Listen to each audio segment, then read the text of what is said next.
Anamanu, anamanu kero. Murau tolo, lau tolo bong.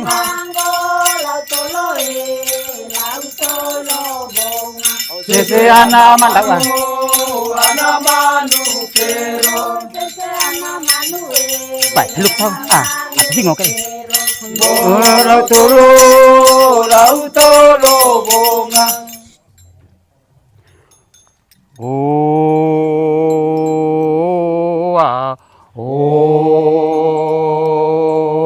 Rai lombele bau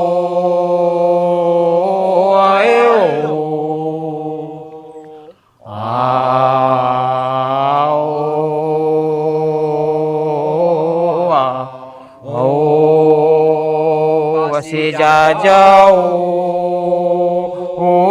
ai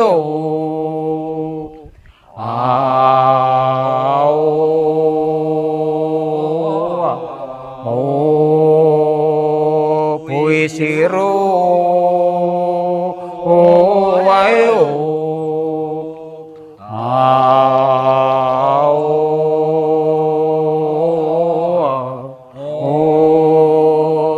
riang yau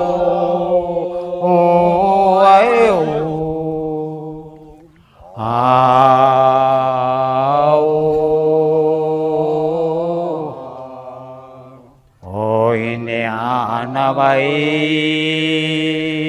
iwayo ai o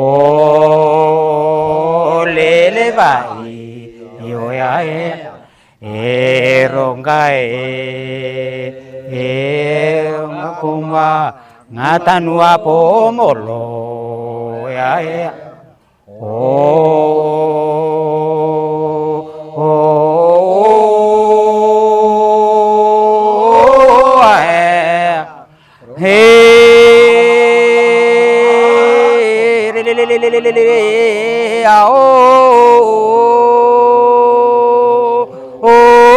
rongga komba ngatanua pomolo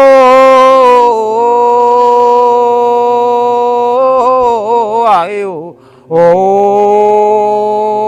ayo rongga komba muri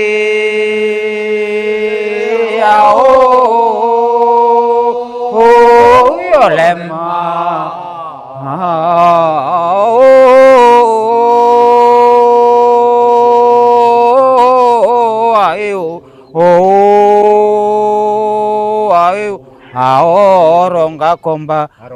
rongga komba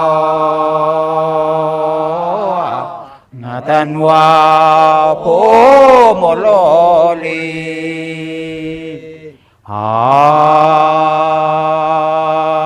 aiya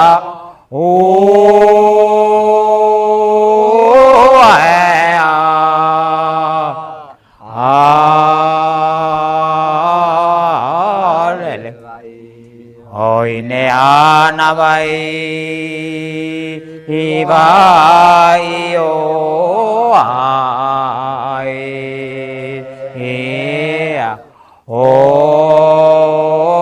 lele bai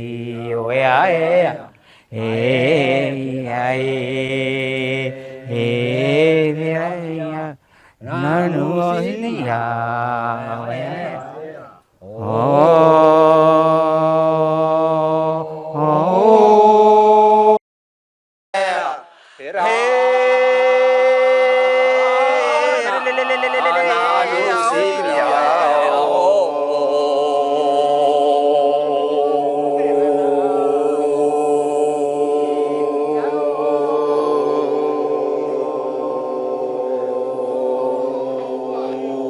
ayo perana ori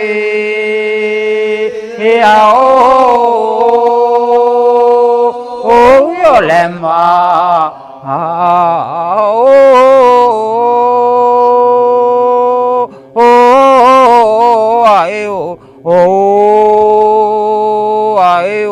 ayo perana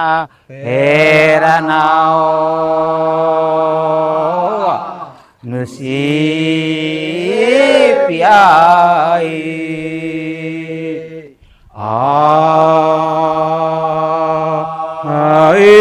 iya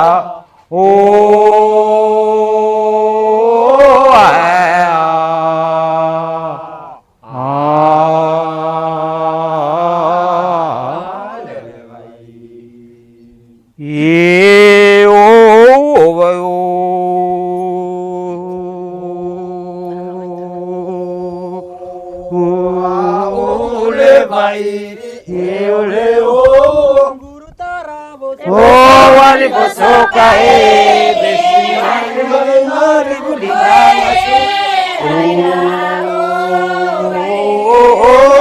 kelo ngelo au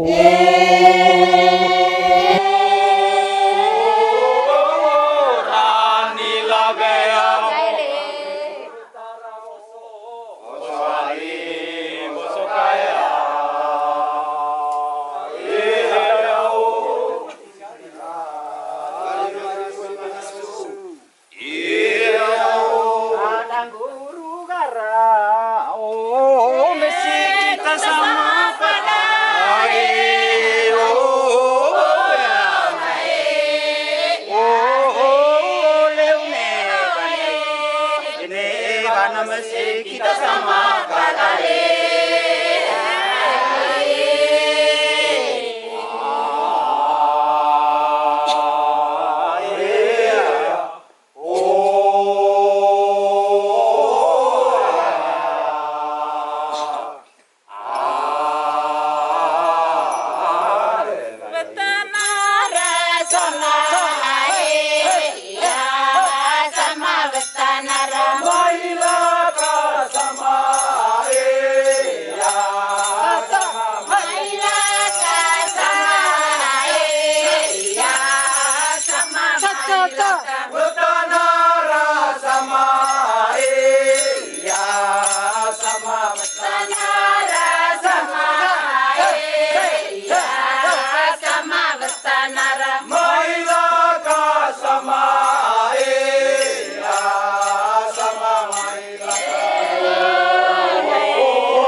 Ke kapara te va o sambulu ko ai o ya nai o bo maru maru mere atake mararenge ai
Saya Mikael Antonius Nole selaku Ketua Sanggar Rongga Komba, Paundoa Desa Komba, Kecamatan Kota Komba, Kabupaten Manggarai Timur.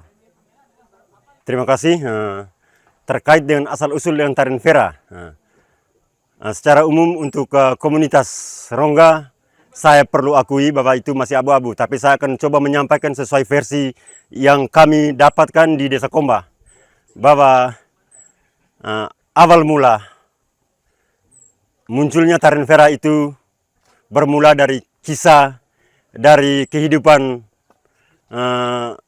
sepasang kekasih, yang mana sepasang kekasih ini awalnya mereka tidak mempunyai keturunan.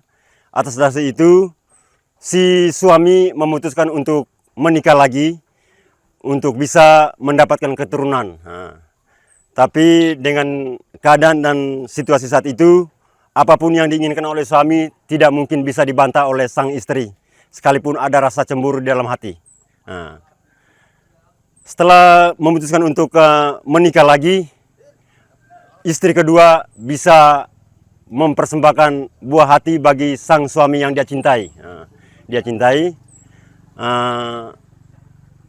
Seiring dengan perjalanan waktu, selama proses mengandung, mereka hidup bersama.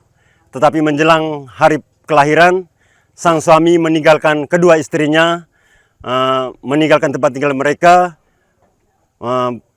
beralih ke tempat lain untuk mencari nafkah untuk bisa menghidupi anak istrinya. Nah, sepeninggalan suami ke tempat perantauan atau di tempat pencarian nafkah, sang istri yang kedua melahirkan bayi dan dibantu oleh istri yang pertama. Mujizat saat itu, sang istri pertama melahirkan anak dengan jumlah 12 orang. Di tengah situasi duka cita, ternyata tersimpan rasa cemburu dan iri hati dari sang istri pertama. Kenapa dia bisa menghadirkan anak bagi sang suami? Oleh karena itu, timbullah pikiran jahat dari sang istri pertama untuk menukar bayi-bayi yang dilahirkan oleh istri kedua ini dengan tongkol jagung. Dengan tongkol jagung dan diisi dalam sebuah wadah yang oleh bahasa setempat dinamakan bondo. Dinamakan bondo, terus tongkol jagung yang dia ambil oleh istri pertama itu di tempat pembaringan bayi yang dilahirkan. Sedangkan bayi yang sebenarnya itu dia simpan dalam wadah yang oleh bahasa setempat ini dinamakan bondo, yang kemudian dia gantungkan di pohon beringin yang agak jauh dari pondok, yang oleh bahasa setempat disebut pununu. Setelah itu, seiring dengan kelahiran sang anak, sang suami di tempat perantauan merasa risau. Kira-kira seperti apa dan bagaimana yang terjadi dan dialami oleh sang istri. Kedua istri, lebih khusus istri yang kedua yang lagi menanti proses kelahiran. Di tengah kerisauan itu muncullah seekor burung elang yang oleh bahasa setempat disebut tangi. Dia berkicau di seputaran tempat tinggal sang suami. Dan kicaunya itu menggugah perasaan sang suami untuk segera berbalik menemui sang istrinya. Oleh karena itu, sang suami langsung mengambil keputusan untuk bisa segera pulang menemui sang istri. Sang suami berharap bahwa apa yang menjadi kerinduannya selama ini untuk mendapatkan momongan ternyata sirna. Karena apa yang terjadi, harapan itu pupus oleh kelakuan sang istri pertama, oleh dasar cemburu. Yang dia dapatkan bukannya bayi, ternyata tongkol jagung. Jadi di samping kekecewaan, sang suami ini tidak pasrah, dia tidak patah arang. Dia berpikir inilah sesuatu kejadian aneh dan unik yang masyarakat saat itu memberi nama saju. Saju. Tetapi seiring perjalanan waktu, mereka menjalani aktivitas keseharian secara biasa. Tetapi saat tidur malam, ada begitu banyak mimpi-mimpi yang membuat kehidupan mereka merasa tidak nyaman. Dan bahkan mimpi-mimpi yang dialami sang suami sama persis apa yang dialami oleh sang istri. Terus sang suami berkesimpulan, mungkin kita harus perlu membuat salah satu acara adat. Kira-kira bagaimana kita membatasi supaya kejadian yang sama tidak akan terulang lagi. Tidak akan terulang lagi. Dan apa yang menjadi harapan, dasar dari harapan dan impian dari sang suami untuk mendapatkan buah hati bisa terjawab atas dukungan doa dan harapan mereka saat itu. Yang sekalipun pada masa itu mereka belum mengenal agama. Agama waktu itu hanya dengan alam dan leluhur. Ternyata setelah mereka mengambil keputusan membuat acara, mereka menyanyi, dan mungkin itu bisa dibuktikan seperti apa zaman sekarang sebelum pementasan Vera itu dijalankan. Didahului oleh mbata dan tabu gong. Mendengar riuh dan ramainya mbata yang dilantunkan oleh suami dan istrinya ini, apa suara dan lantunan lagu yang mereka nyanyikan didengar oleh kurcaci atau jin yang oleh bahasa setempat dinamakan imbungiu. Imbung Hiu ini tadi sang pelaku yang mengambil bayi yang tergantung di pohon beringin. Pada saat yang sama, Imbung Hiu ini mengambil keputusan kita harus mendekati sumber suara. Entah waktu itu mereka menggunakan bahasa apa, tapi saya lebih cenderung menggunakan bahasa saya. Intinya mereka berkeputusan untuk menghampiri sumber suara. Setelah sampai di sumber suara, langsung disambut dengan raungan gonggongan anjing. Gonggongan anjing. Dan itu bisa dibuktikan dalam tarian Vera saat ini. Di situ ada diperankan yang namanya Noalako. Noalako. Noalako itu mungkin itu menggambarkan bahwa cerita dan alur dari Vera itu, makanya sekarang ada yang namanya Noalako, itu mungkin menggambarkan situasi bahwa kejadian saat itu ada anjing sebagai piaraan mereka. Anjing piaraan mereka. Mereka waktu situasi yang terjadi mereka merasa takut karena ada makhluk gaib yang hadir di luar rumah. Keesokan paginya mereka langsung keluar rumah. Mereka mendapati tanaman yang mereka miliki di luar, seperti waktu itu yang ada di kehidupan mereka hanya ada terung yang oleh bahasa setempat kami di sini dikatakan bara. Semua pohon-pohon terung ini layu karena disenggol oleh makhluk yang tadi oleh bahasa setempat dikatakan Imbung Hiu. Setelah itu pada malam yang kedua terjadi hal yang sama. Sang suami memutuskan untuk keluar rumah menemui Imbung Hiu. Di sini terkuaklah sesuatu hal yang tersembunyi. Ternyata anak yang mereka harapkan itu belum mati. Itu sengaja ditukarkan oleh sang istri pertama yang atas dasar kecemburuan tadi. Ternyata anak-anak itu diselamatkan oleh Imbung Hiu itu. Sejak saat itulah tarian Vera ini muncul, dan itu sekarang sudah diwariskan oleh kami anak cucu pada saat ini. Merupakan tanggung jawab kami selaku pegiat-pegiat sanggar. Ini merupakan tanggung jawab dari semua kami yang notabene adalah etnis Rongga untuk bisa mengkaderisasi atau mengkarbitkan bahwa budaya Vera ini adalah penting dan merupakan jati diri bagi kami etnis Rongga saat sekarang maupun yang akan datang. Cara itu saya harapkan kepada semua orang tua, lebih khusus di etnis Rongga, untuk bisa mengajak anak-anaknya untuk ikut terlibat ketika ada suku-suku tertentu yang melakukan kegiatan atau hajatan yang berkaitan dengan tarian Vera itu sendiri. Itu secara keseluruhan dari tingkat masyarakat. Terus lebih khusus keterkaitan menyangkut terkait kami sebagai wadah sanggar. Tentu kami bersama-sama dengan pemerintah desa melakukan kolaborasi dengan cara ikut ambil bagian menampilkan tarian Vera itu di setiap ada momen-momen penting atau hajatan-hajatan penting seperti pelantikan pejabat atau syukuran atas keberhasilan dari usaha dan sebagainya. Terima kasih kesempatan yang diberikan. Yang pertama, kami menyampaikan bahwa tarian Vera itu bisa digunakan di masyarakat Desa Komba, khususnya di wilayah Rongga, khususnya di Paundoa. Jadi ada dua momen. Momen yang pertama, ketika ada orang meninggal, itu dibuat Vera. Itu namanya Vera Sarjawa. Momen yang kedua dilaksanakan ketika seseorang itu mau mensyukuri sesuatu. Dengan caranya masing-masing, dengan caranya dia, dengan kemampuan dia, sehingga dia bisa membuat tarian Vera yang namanya itu Haimelo. Seperti hari ini yang kita laksanakan pada jam sekarang.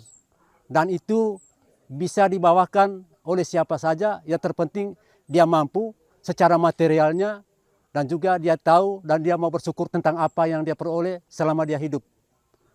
Yang kedua, yang perlu kami sampaikan, harapan kami kepada pemerintah, kepada semua pihak dengan kegiatan hari ini, selama ini memang sudah berjalan, kalau menurut pandangan kami sebagai masyarakat, tetapi kebanyakan berhenti karena dukungan finansial itu yang menjadi persoalan.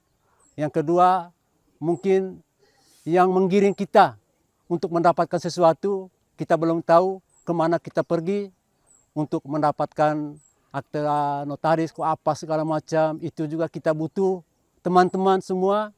Jadi mungkin itu harapan-harapan kami setelah menonton atau melihat, menyaksikan tarian ini. Jadi kami harapkan dukungan, bantuan sepenuhnya, pikiran, tenaga, waktu, dan juga yang paling kami pikir dan kami butuhkan tentang materialnya. Karena Fera ini juga tidak bisa kita tampilkan di sembarang tempat, tidak bisa kita latih di rumah-rumah adat, karena di rumah adat itu ada momen-momen tertentunya. Mungkin itu saja yang perlu kami sampaikan. Terima kasih. Baik, selamat siang semua. Salam, salve, assalamualaikum warahmatullahi wabarakatuh. Salam sejahtera untuk kita semua. Yang pertama saya ingin mengucapkan terima kasih kepada Taman Budaya Dinas Pendidikan dan Kebudayaan Provinsi Nusa Tenggara Timur dalam program revitalisasi dan restorasi budaya, khususnya budaya Fera yang ada di Manggarai Timur, tepatnya berada di Paundoa, Desa Komba, Kecamatan Kota Komba, Kabupaten Manggarai Timur. Yang pertama, sejak tahun 2022, Pemkab Kabupaten Manggarai Timur sudah memiliki perbub terkait revitalisasi bahasa daerah, revitalisasi budaya. Termasuk ada tarian, ada macam-macam di dalamnya, dan itu sudah dituang dalam perbub. Lalu di Kabupaten Manggarai Timur, seperti yang Bapak-Bapak sudah lihat, sudah viral di mana-mana, kami sudah 5 kali mengadakan kegiatan Expo Pendidikan Kabupaten Manggarai, Expo Pendidikan Literasi dan Numerasi di Kabupaten Manggarai Timur. Kegiatan ini tidak hanya di tingkat kabupaten, tetapi itu betel dari kelas. Antara siswa dan siswa, antara siswa dalam satu kelas, antara siswa di kelas berbeda dalam satu jenjang, kemudian antara sekolah, lalu untuk SD-nya di tingkat K3S, SMP-nya mereka betel di tingkat MKKS antara satuan pendidikan. Terbaik dari K3S dan MKKS itu akan diberikan panggung premium di tingkat kabupaten. Dan itu sudah dilakukan selama 5 kali. Lalu Expo Pendidikan ini saya sudah menulisnya dan sudah mendapat hak kekayaan intelektual dari Kementerian Hukum dan Hak Kekayaan Intelektual. Maka dari itu kegiatan ini menjadi salah satu wadah di mana anak bisa mengaktualisasikan diri di panggung itu. Dan salah satu perlombaan yang setiap tahun kami laksanakan itu adalah tarian kolosal, di mana di dalamnya kita merevitalisasi budaya itu sendiri. Dan setiap kegiatan itu termasuk Fera kami selalu tampilkan di tingkat kebudayaan, di tingkat kabupaten. Mengapa Fera ini selalu kami tampilkan? Karena ini terancam kepunahannya. Maka dari itu tadi dalam kesempatan yang luar biasa, terima kasih Kakak, Taman Budaya sudah hadir bersama kami. Di situ saya tekankan supaya ini wajib dilestarikan kekayaan intelektual dari leluhur kita kalau mau tetap eksis, kalau mau tetap sustainable. Karena kehadiran kakak itu sebenarnya membuka ruang kepada masyarakat, dari Bapak Kades dan semua masyarakat, supaya kegiatan ini biarkan Bapak, Ibu, Ende Ayah Sekaya tadi yang memahami ini bisa menjadi tutor untuk mereka ajarkan di siswa. Ini harus tetap dilestarikan karena ini keren sekali. Semakin anak mencintai budaya, semakin dia mengenal jati diri yang sungguhnya, who you are, ya kan? Itu adalah identitas diri, identitas bangsa, dari mana dia berasal seperti yang saya jelaskan di dalam tadi. Terima kasih. Salam budaya, lestari budayaku, lestari budaya Fera di Manggarai Timur. Salam sehat untuk kita semua. Terima kasih, selamat siang semua.